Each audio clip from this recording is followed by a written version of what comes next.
রবকে ভুলে গেলে আপনি কোনোদিন আগাতে পারবেন না, কোনোদিন আগাতে পারবেন না। রবকে ভুলে গিয়ে আপনি এক ফুটও সামনে আগাতে পারবেন না, কারণ আপনার রবকে যখন আপনি ভুলে যান তখন তিনি আপনাকে প্রত্যাখ্যান করেন।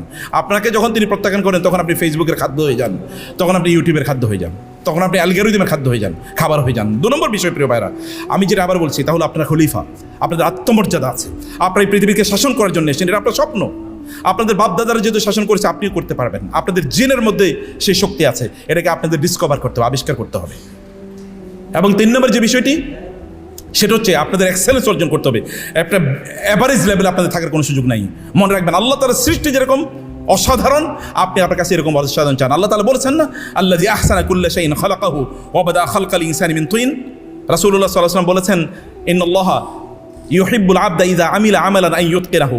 আল্লাহ চান কোনো বান্দা যখন কোনো কাজ করে তখন সে ওই কাজটি সর্বোত্তম লেভেলে করে, সবচেয়ে সুন্দরভাবে কাজটি করে। আপনার কাজটা আপনি সবচেয়ে সুন্দরভাবে করেন, যেটাই আপনি করেন সেটা সবচেয়ে সুন্দরভাবে করেন। এবং আমানত, আপনি যখন কোনো কাজ করেন, আপনি যখন আপনাদের ফিল্ডে, রিয়েল ফিল্ডে যখন আপনি যাবেন, আপনি যাই করেন না কেন, আপনি কোনো হয়তো আপনি কোনো সফটওয়্যার আপনি বানাচ্ছেন, এই সফটওয়্যারটাকে মানুষের জন্য কল্যাণ করে কি কল্যাণ করে না, আপনি কী পারপাসে বানাচ্ছেন, এটা মানুষের ডেটাগুলো চুরি করবে কিনা, মানুষের ডেটাগুলো এক্সপোজ করে দেবে কিনা। আপনি যখন সিভিল ইঞ্জিনিয়ারিং করবেন, তখন আপনি বিল্ডিং যখন বানাচ্ছেন, আপনি তো জানেন না মানুষের জীবন আপনার হাতে, মানুষের জীবন। আপনি যখন মেকানিক্যাল ইঞ্জিনিয়ারিং পড়বেন, তখন আপনি যখন কোনো জিনিস আপনি যখন তৈরি করবেন, তখন এটা সত্যিকার অর্থের মানুষের কতটুকু ক্ষতি করবে, কতটুকু কল্যাণ করবে, এটা আপনাকে দেখতে হবে।